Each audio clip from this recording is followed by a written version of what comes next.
यह कहानी स्वयं श्री कृष्ण जी ने अपने अर्जुन को सुनाया था।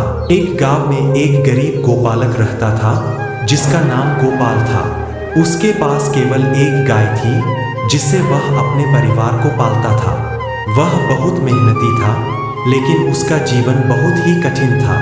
उसके पास धन की कमी नहीं थी, लेकिन उसका मन शांत नहीं था। वह आत्मविश्वास खो चुका था और उसके जीवन में उत्साह की कमी थी।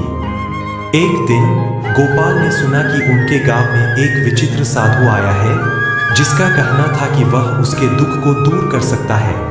गोपाल ने तत्काल उस साधु के पास जाकर अपनी समस्या साझा की। साधु ने गोपाल की कथा सुनी और उन्हें एक कहानी सुनाई। बहुत समय पहले एक समृद्ध राजा के राजमहल में एक युवक रहता था जिसका नाम मधुर था। वह अपनी समृद्धि के बावजूद अत्यंत दुखी था। उसके पास सब कुछ था, लेकिन उसका मन।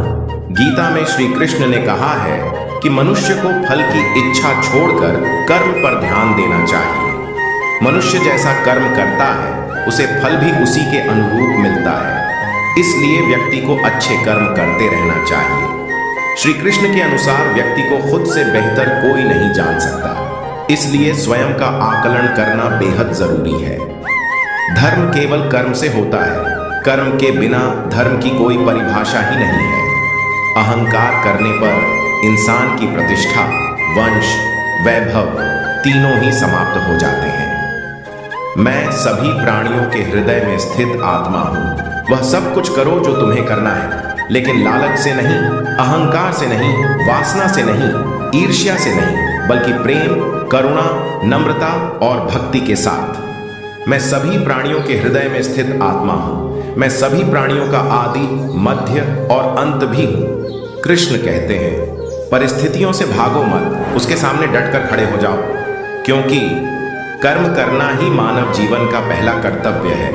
हम कर्मों से ही परेशानियों से जीत सकते हैं। श्री कृष्ण का जीवन रिश्तों के माया जाल और मोह माया के बंधनों से दूर रहने का संदेश देता है।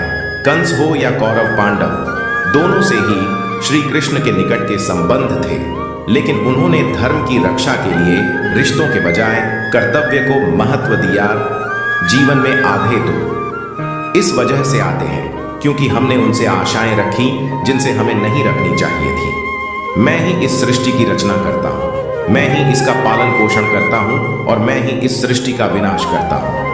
जब संसार में धर्म की हानि होगी, अधर्म की विजय, तब मैं इस पृथ्वी पर अवतार लूंगा।